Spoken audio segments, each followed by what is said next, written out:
रंग, स्वाद आणि सुगंधाची अपूर्वाई मसाले. उत्पादक अपूर्वा मसाले. आज आपण अपूर्वाई मसाल्याचा स्पेशल काळी मिरी लसूण मसाला कसा वापरायचा ते पाहणार आहेत. आज शेतामध्ये गावरान अळिंबी मिळाली. ती मी धुवून साफ करून घेतलेली आहे आणि ही साफ करून घेतल्यावर अशी पांढरी शुभ्र दिसते. आणि ही अळिंबी आहे, ही अर्धा किलो एवढी भरलेली आहे, वजनाने अर्धा किलो.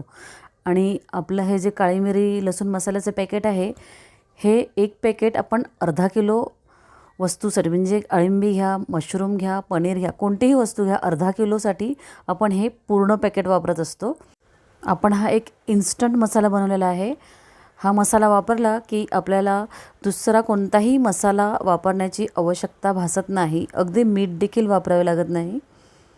पहा, आता आपण हा एक पॅकेट मसाला अर्धा किलो मशरूम किंवा अळिंबी ह्याच्यावर घालून घ्यायचा आहे. आणि हा मसाला घातल्यानंतर हाताने व्यवस्थित मिक्स करून अगदी सगळ्या अळिंबीला हा मसाला लागेल ह्या प्रकारे मिक्स करून घ्यायचा आहे. पहा, मसाला सगळ्या अळिंबीला लागलेला आहे. आपल्याला अगदी मीठ देखील ह्याच्यामध्ये घालण्याची आवश्यकता नाही आहे. इतका सुंदर असा हा मसाला आहे. आणि केवळ व्हेज नाही तर नॉनव्हेजसाठी, चिकनसाठी देखील हा मसाला आपल्याला वापरता येऊ शकतो. पहा, हे छान असं अळिंबीला मी मसाला लावून घेतलेला आहे. आता थोड्या वेळासाठी आपण हे असं मॅरिनेट करायला ठेवायचं आहे. आता एक पातेलं गॅसवर ठेवलेले आहे, त्यामध्ये मी एक पळी तेल घातलेलं आहे. सोबतच ह्यामध्ये एक चमचा साजूक तूप घालणार आहे. तुपामुळे खूप छान स्वाद येतो. नुसत्या तुपात देखील आपण हे बनवू शकतो. आता तेल आणि तूप थोडं तापलेलं आहे. आपण हे मॅरिनेट करायला ठेवलेले मशरूम त्यामध्ये घालायचे आहेत.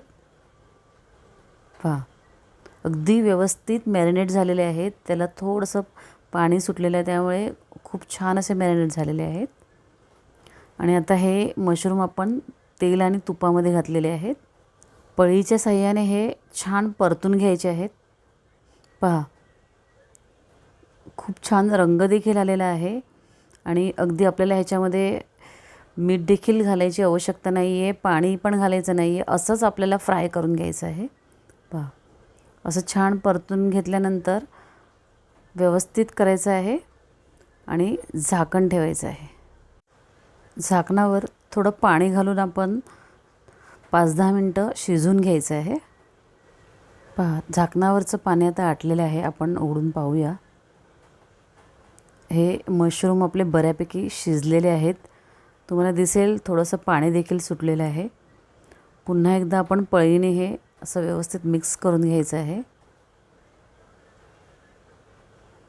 मशरूम खूप छान शिजलेले आहेत आणि हे आता खाण्यासाठी तयार आहेत.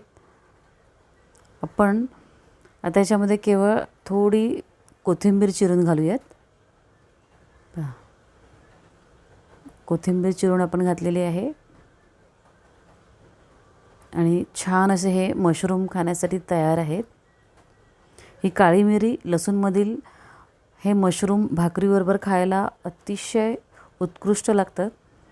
आणि काळी मिरी लसूणमधील मशरूमची माझी ही रेसिपी तुम्हाला कशी वाटली ते कमेंट करून सांगा.